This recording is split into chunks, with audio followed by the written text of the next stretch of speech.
réitère ça l'appelle là les autres ce matin. Nous tous, Dieu nous est à droit, mais nous disons toujours appel qui nous est aussi responsabilité également. Nous avons certains problèmes dans nos sociétés qui visent à intervenir. Nous tous, la drogue, l'alcoolisme, la délinquance, la violence, l'intolérance, divorce en série, l'immoralité et le crime qui deviennent de plus en plus atroces. Bonne organisation non gouvernementale et les autres associations qui représentées ici jouent un rôle bien important dans nos sociétés. Moi, reconnais personnellement votre contribution dans nos pays. Et moi, attends à ce que nous viennent de l'avant avec une proposition qui est réaliste et qui est réalisable. Nous ne pas perdre de temps dans un argument qui va pour amener nous nulle part.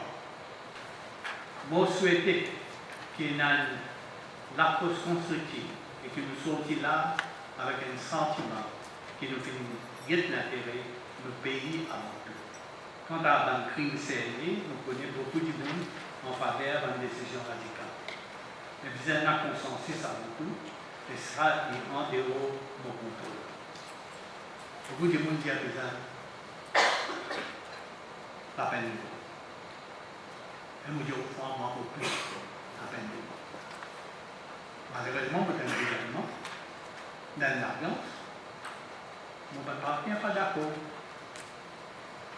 Mais soit en cas ce gouvernement-là, nous réalisons dans l'élection, est-ce que ça, il peut résoudre le problème?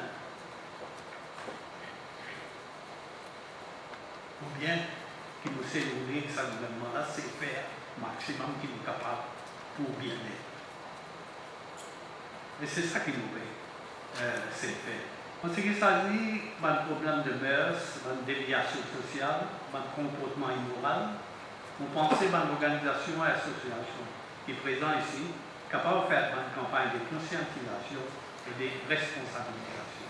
Nous pensons qu'il y a un service plus technologie pour qu'il y ait non seulement surveillance, mais également un meilleur temps de réaction quand il y a un problème, vol, effraction, violence et agression dans un lieu public. Tout ça là, on pose les commissaires, mais tout ça là coûte l'argent. Et tout ça là, nous disons là, nous former, il prend des temps. Quand on dit un viol, attentat lapidaire, la famille, frères, sœurs, cousines, et nous devons plus d'animaux. Est-ce que nous sommes capables de ça continuer? Et est-ce que ce gouvernement est capable de mettre l'eau? Le vol, surtout, c'est la drogue qui est responsable dans beaucoup de cas. Ah ben, si les jeunesse qui tombent dans la drogue, vous croisez une société, ici ce gouvernement, qui n'a pas de responsabilité là-dedans. Mais ben, parents, on peut mettre sur pied une commission d'enquête sur la drogue, comme on a trouvé. Au final, les autres ont déposé, elles dénoncent le trafiquant pour qu'ils vont capables de prendre une action. C'est facile pour tous les présidents qui peuvent présider une commission d'enquête là, ils peuvent plaigner, qu'ils disent pas venir, pas dénoncer. Si on n'a pas pris aux responsabilités, il fallait que nous tous coopérer. Création d'emplois pour les jeunes et madame aussi, c'est une priorité. Mais tout le monde travaille dans le gouvernement ou dans le pareil d'actifs. Il n'est pas possible. Chaque mois, il y a une demande pour recruter 1000 travailleurs étrangers parce que les Mauriciens ne peuvent plus faire certains travaux. Il y a un chômage dans le pays. Quelques milliers de travailleurs étrangers peuvent travailler. On fait une cause avec le secteur privé pour guetter de quelle manière capable de faire une formation et encourage les gens à accepter certaines choses. Fallait que tout la met dans la main. Comprendre les messages et nous aller vers la même direction pour atteindre le but, pour que nous quittions le pays finalement à côté de faire bon vie. La contribution des ONG est ineffaçable. Oui, il est capable d'un point de faiblesse ou brebis galeux, mais ça existe dans toute profession qu'il y a. Ok, il n'est pas restricté seulement à l'ONG.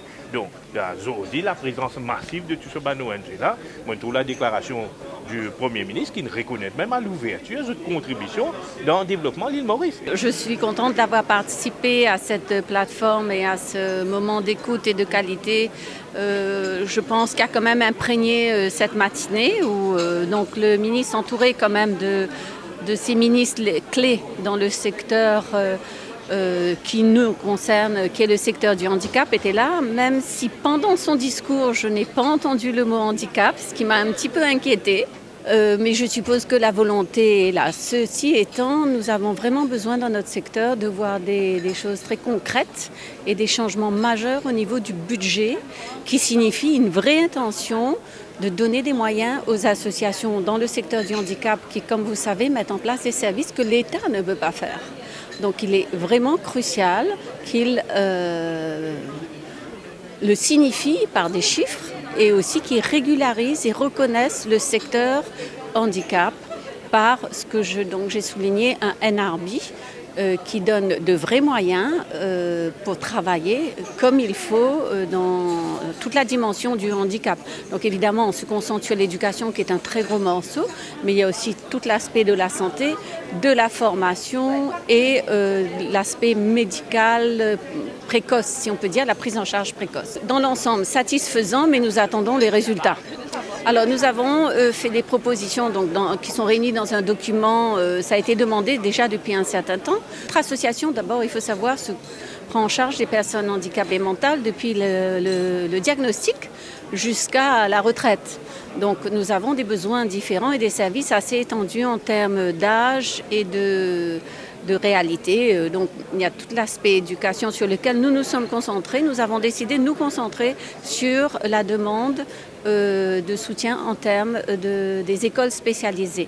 L'APIM, actuellement, suite à toute une campagne assez active, a demandé à ce que l'État reprenne en charge l'éducation spécialisée parce qu'elle estime que dans une société que l'État mauricien dit vouloir être inclusif, il faut que l'État prenne en charge l'éducation de ses citoyens handicapés. Et pour cela, donc, nous sommes dans une phase de transition de nos écoles spécialisées par une prise en charge beaucoup plus conséquente et réelle de l'État. On propose un nouveau traitement pour les types 1, une nouvelle prise en charge qui est bien innovative pour les types 1, c'est la pompe insuline. Donc la pompe insuline, où avec les enfants-là, ils gagnent sur l'insuline à travers une cathéter. Les enfants-là peuvent piquer 5 fois, 6 fois par jour pour les faire sur une piqûre. Et aussi, il y a un glucose sensor qui vous mettez, glucose sensor là même, il faut get sur taux glucose, il faut release sur insuline. Si taux glucose devient trop bas, il faut arrêter l'insuline. Si taux glucose devient trop fort, il faut augmenter sur insuline. Donc les enfants là aussi, ils peuvent pour piquer 4-5 fois en Suisse pour les faire sur un test. Et ensuite, les enfants là pour plus compliant avec le traitement là qui fait, parce qu'il y a encore un sujet tabou, les enfants dans l'école, ils n'ont pas envie de faire ce piqûre devant ce camarade de classe, donc sur la pompe peut faire ce travail. Et dans les jours, dans les années à venir, il ne peut pas pour gagner une complication liée au diabète. Parce que la pompe, il peut coûter dans les environs de 125 à 130 000. Donc ça, c'est une warranty de 5 ans. Et en plus, vous pouvez avoir un consumables qui peut revenir dans les environs de 7 à 8 000 par mois par enfant. Et en plus, si vous pouvez mettre ce glucose sensor, il peut venir un revenu additionnel de 4 000. C'est réalisable parce que nous avons beaucoup d'enfants de type 1. Nous avons environ 300 enfants de type 1 qui ont vraiment besoin. Nous avons eligibility criteria, réalisable parce que qui fait. Dans mon proposition, on aussi dire mettre une taxe sur tout ça va boisson sucrée là. Ou mettre une taxe de disons 10% l'eau là, ou pour gagner ça revenu additionnel là pour subvenir aux besoins de ces enfants là. Donc c'est réalisable. Comment M. Bactoan Singh dit, il y a beaucoup de fonds qui retournent dans Consolidated Fund, sont capables de prise depuis là-dedans. Et si je peux investir dans les enfants, là, aujourd'hui, je suis capable de coûter 5 à 10 millions, mais je peux gagner plus en termes de manque de complications avec ces enfants-là. Après, j'ai fait une proposition pour la formation. J'ai proposé aussi de regarder un petit peu par rapport à nos granting aids. Quand nous faisons quelque chose pour les handicapés, en général, faites par rapport à nos besoins et nos aspirations. Et le mot de la fin, c'est Nothing for us without us. Rien pour nous sans nous.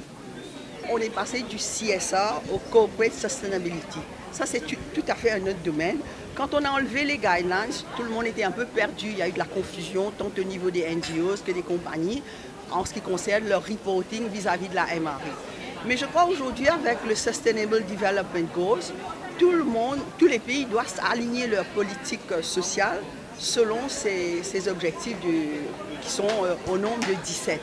Je crois que ce qui est intéressant, ça oblige aussi à avoir une politique générale et tous les NGOs doivent pouvoir travailler, et ils travaillent déjà pour atteindre ces buts. Moi, ce que je trouve intéressant aussi, c'est qu'on a réuni quand même pas mal de ces NGOs pour connaître leurs demandes, leurs besoins en termes financiers. Et je crois que c'est aussi important qu'on introduit des nouvelles, des idées ou des nouvelles outils de travail. Par exemple, le Social Impact Bonds. Je crois que c'est un moyen pour permettre de gérer les fonds et aussi de faire appel beaucoup plus au secteur privé de financer des projets intéressants. Donc je crois dans l'ensemble aussi le National CSR a pris presque 1 an sous ma présidence de voir un peu l'état des lieux et peut-être de changer d'appellation, de devenir une agence parce qu'on doit éduquer tout le pays et le pays en entier de cette attitude au lieu de faire quelque chose piecemeal des projets, mais de se lancer dans des programmes, non pas sur 1 an, mais sur 3, 4 ans ou même 5 ans. Parce que le CSR, à l'heure du jour, on finance des projets que pour 1 an et demi à tout casser. Mais là, si on passe de projet à programme, c'est toute une autre attitude, toute une autre mentalité.